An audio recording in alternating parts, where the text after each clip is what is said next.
the headquarters of Telesur English in Quito, Ecuador. This is From the South, and I'm Carla Gonzalez.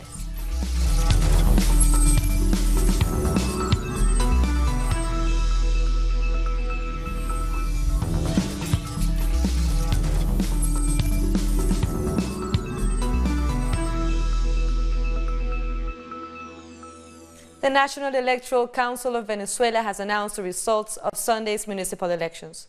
Out of 335 electoral lists across the country, 156 of them have been assigned. 142 were won by the United Socialist Party.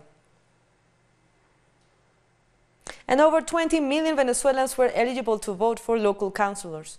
Almost 5,000 local candidates from 51 political groups and parties took part in this election. A delegation from the Center of Latin American Electoral Experts oversaw this process. And voters had this to say about their participation in this latest election. It's a clean process, once again put to test by our National Electoral Council. And with this, we say to the world that we are a peaceful people, and we, Venezuelans, make our own decisions. This process is happening as Venezuela is under siege, with a media war that tries to discourage people from voting, the delegitimization of electoral organizations, attempts to demotivate voters. But as it turns out, with all the problems we've had, our ability to vote has always been a way to find solutions to our problem. Our correspondent Luis Tavera brings us more from this election. National electoral authorities have taken stock of these elections. There have been 25 elections in the last 20 years. Elected councillors will represent communities and intermunicipal chambers to enforce policies from the national government, particularly when it comes to matters of social protection. This afternoon, President Nicolás Maduro spoke about the relevance of these elections, especially when the country is victim to an international siege and sanctions. Yet, Venezuelans have survived and still strongly believe in their country's democracy to come out and vote. Analysts have given their take on these elections. They say that despite media reports claiming that Venezuela is anti-democratic, Venezuelans have proven otherwise by voting en masse. That was Luis Tavera from Caracas. Now let's look at how voters queued up from early in the morning outside voting stations in Venezuela, even before doors were opened. The traditional fireworks for dawn call mark the beginning of the electoral day in Venezuela. Over 20 million voters are eligible to vote in this process to choose local councillors. We are calling on the Venezuelan people to exercise the right to vote.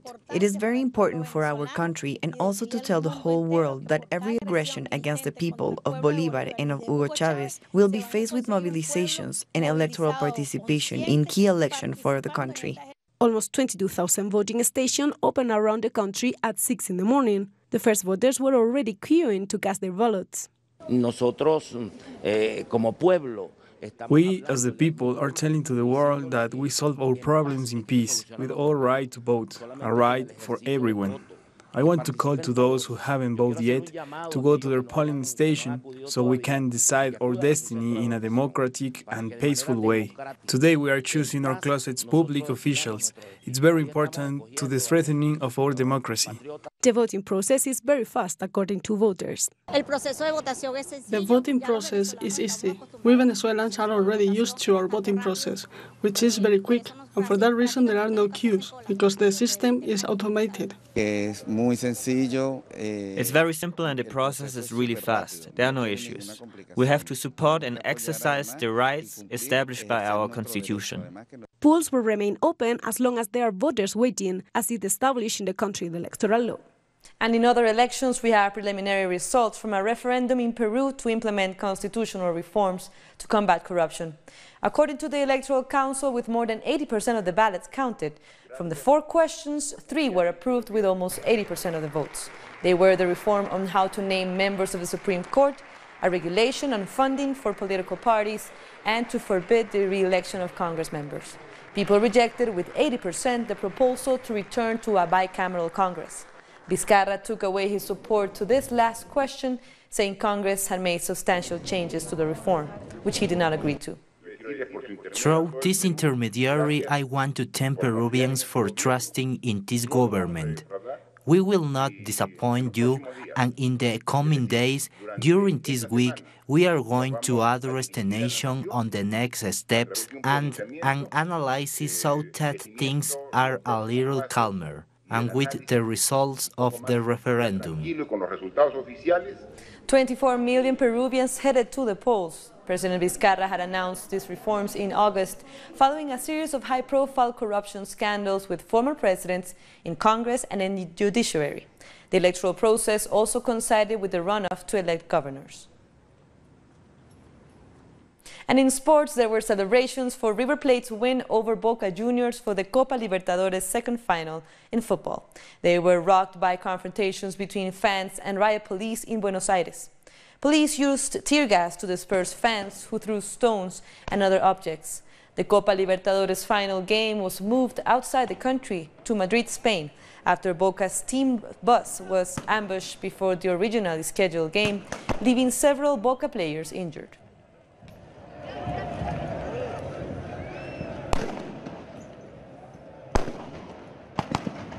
In other stories, the largest favela in Sao Paulo is home to Heliópolis Community Radio, a station which features music and news, as well as information on public health and human rights. Let's take a look at this project.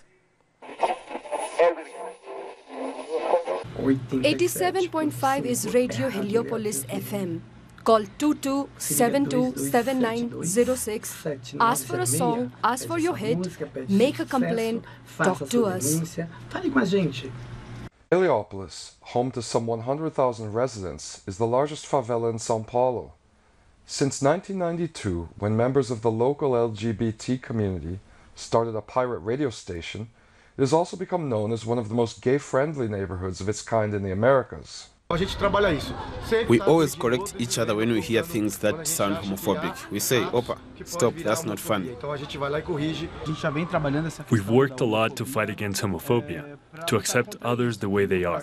So me and my friends, for example, don't even joke around about it. We don't make homophobic jokes. Radio Heliópolis went on to become the first legal community radio station in São Paulo, and its transmission signal, broadcast from a 30-meter tower in the middle of the neighborhood, now reaches a geographical area with a population of 800,000. For the past 26 years, Radio Heliópolis has featured music and local news mixed with information on public health and human rights, much of it centered on LGBT issues, and local residents have called in to complain about incidences of homophobia in the neighborhood. The publicity that this generated led to significant decreases in prejudice in Heliópolis. Now, followers of right-wing extremist President-elect Jair Bolsonaro have started harassing trans women, gays, and lesbians in São Paulo. Jero Barbosa is one of the station founders. She says that the attitude of the President-elect in relation to the LGBT community encourages increases in homophobic behavior. The new president is in favor of the extermination of the LGBT population. He's very clear about this. So we, trans people, are very anxious and worried about what is going to happen. Jair Bolsonaro will take office this January 1st. In São Paulo, this is Brian Mir reporting for Telesur. We have more stories coming up. We'll be back.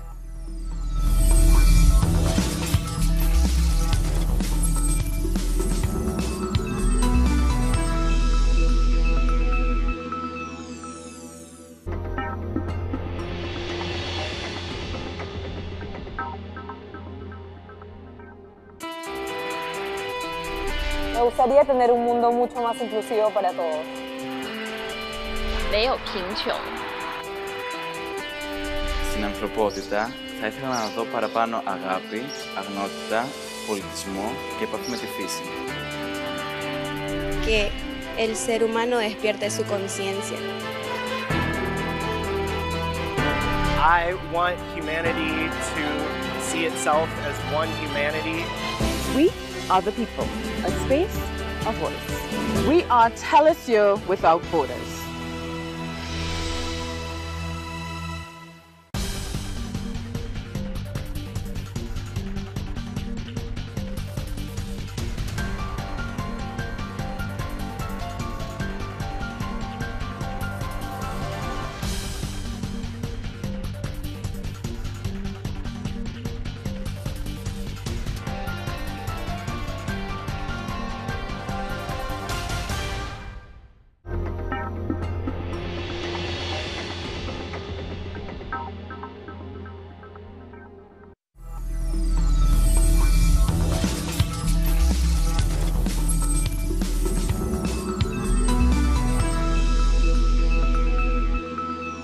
Welcome back.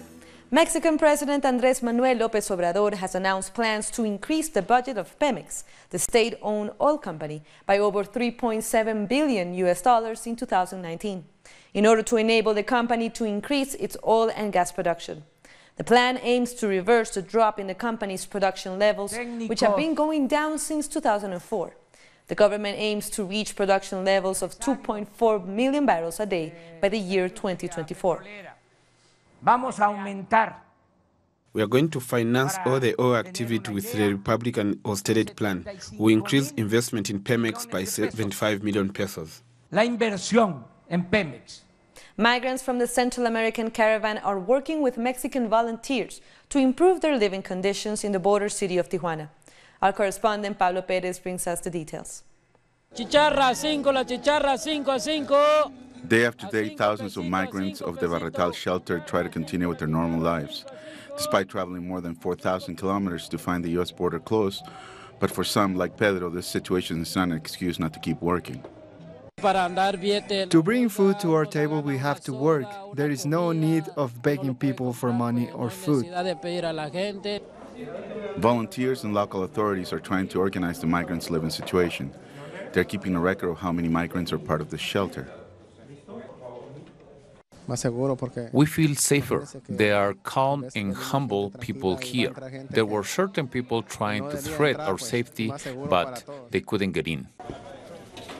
Religious and social organizations are coordinated with local and federal authorities to feed more than 2,500 migrants 3 times a day. The food is really good in here. Me and my wife cannot complain. They have given us everything we need. We can even eat more than once a day. The migrants are in charge of cleaning the shelter along with the local authorities. Together they show the xenophobic accusations that Central American migrants are dirty and leave trash everywhere are fake. We can do it. We need to give our best. The 95% of us who came from Honduras want to make it in this country. We just need to give our best. Social organizations are also helping Central American migrants to improve their living conditions inside the Barretal shelter. Here in Tijuana, there has been an improvement on security measures, and more migrants are demanding respect for their basic human rights. Many migrants are trying to legalize their migration status in Mexico in order to find a job and have a better future, while others are still trying to cross the border into the United States. Pablo Pérez García, Telesur, México. In other stories, a new community-funded TV channel has been launched in Chile.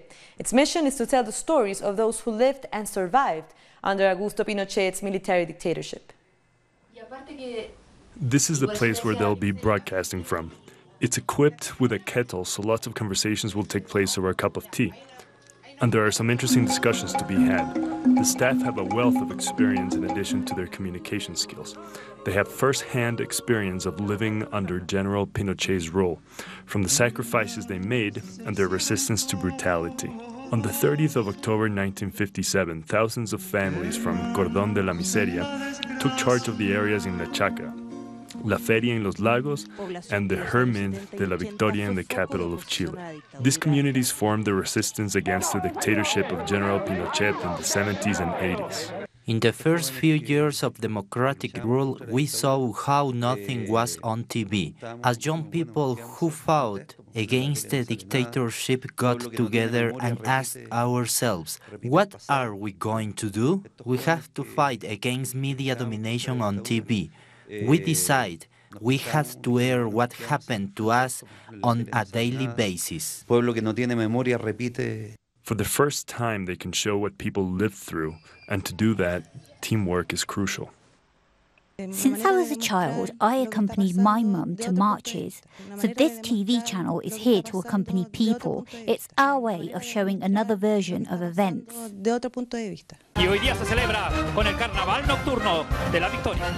When they received one of the first terrestrial digital television concessions in the country, they saw the possibility to reach more than 2 million people, but more money is needed.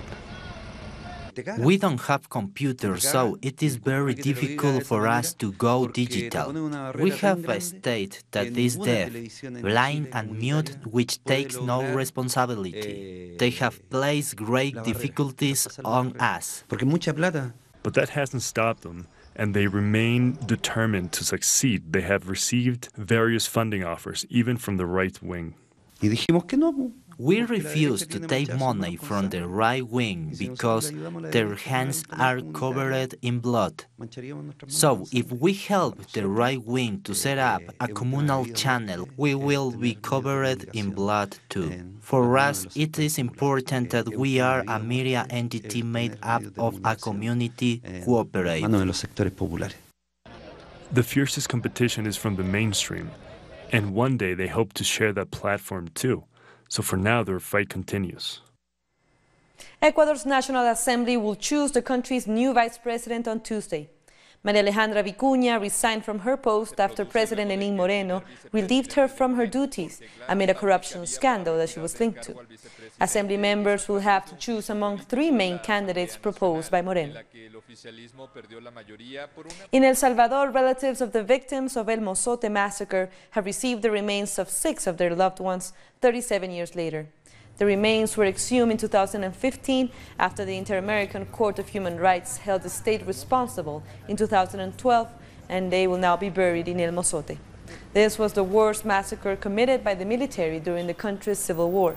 Around 988 people were murdered and more than half were minors. Justice should be made.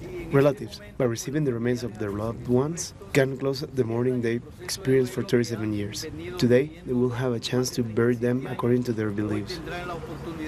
The Chulumani Youth Symphony Orchestra in Bolivia has helped teens and children to have a better future. Children between 4 and 22 years can now join this orchestra and learn classical music while building a career in the arts.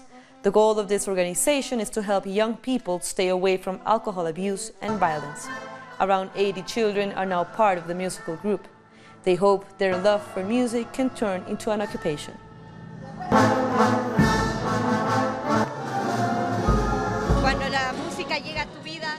When music comes into your life, it changes you. You even have a lot of different dreams, goals, that start to form from the moment that music opens your eyes to another world, to other things, to an incredible universe. Member states of the Caribbean Community, CARICOM, have reinforced their support for Cuba despite U.S. sanctions. The regional body released a statement to mark the 46th anniversary of diplomatic relations with Barbados, Guyana, Jamaica, Trinidad and Tobago, and Cuba. CARICOM countries say they are committed to solidarity with Cuba. Cuban ballet star Carlos Acosta has premiered his biographical film called Yuli at Havana's 40th International Film Festival. Yuli tells a story of success and perseverance based on Acosta's autobiography, No Way Home. Acosta was trained at the National Ballet School of Cuba and performed with some of the world's greatest ballet companies. This is not my story. This is your story too. This is the story of all Cubans. This is a mirror for them to know, and also I tell you more. This is a universal story. It's a story of the journey of a humble family and how it manages to overcome obstacles. It's a story that should give hope in a world where there are so many bad things, so many wars. A story like this is important. Some child somewhere in this planet will be reflected in this story. We'll take another break, but stay with us.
Thank you for joining us again.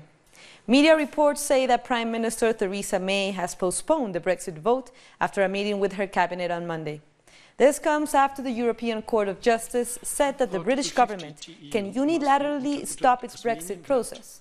The court also said that the UK does not need to consult with other member states for its decision to leave the European Union. The ruling comes just a day before the British Parliament is due to vote on a Brexit deal agreed with the EU by Theresa May. Article 50 TEU must be interpreted as meaning that where a member state has notified the European Council in accordance with that article of its intention to withdraw from the European Union, that article allows that member state, for as long as a withdrawal agreement concluded between that member state and the European Union has not entered into force, or if no such agreement has been concluded. And on Sunday, a Brexit betrayal rally in London was held, organized by far-right activist Tommy Robinson and the UK Independence Party. They slammed Prime Minister Theresa May and her Brexit deal for going against the will of the British people, according to them.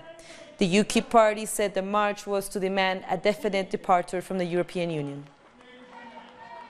But the pro-Brexit rally was countered by an anti-racist and anti-fascist demonstration marching under the banner "No to Tommy Robinson, no to Fortress Britain."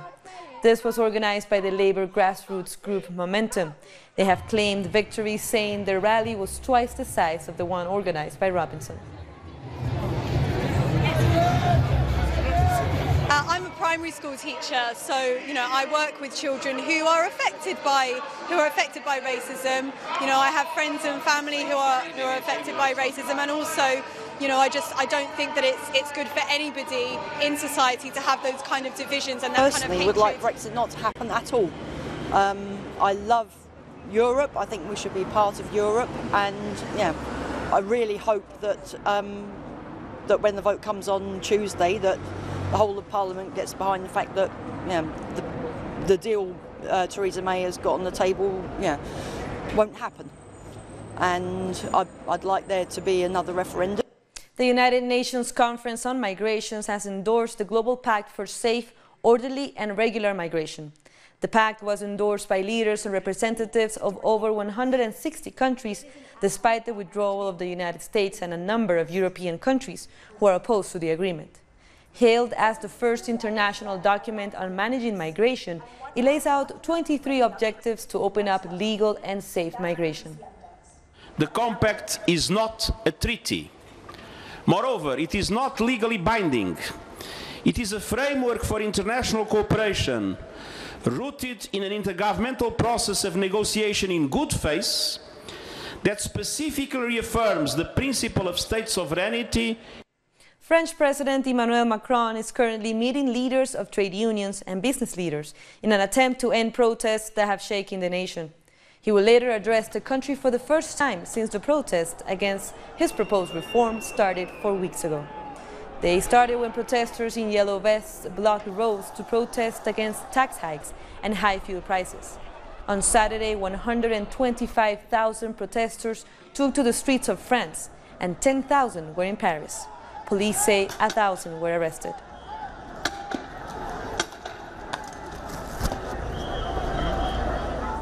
A strike by rail workers in Germany has paralyzed the country's transportation system, leaving millions of commuters stranded. Intercity and regional services, as well as many urban commuter trains, were cancelled by the strike. Negotiations between state-owned rail operator and the rail workers' union, demanding a 7.5% salary rise for thousands of its members, ended without an agreement on Saturday.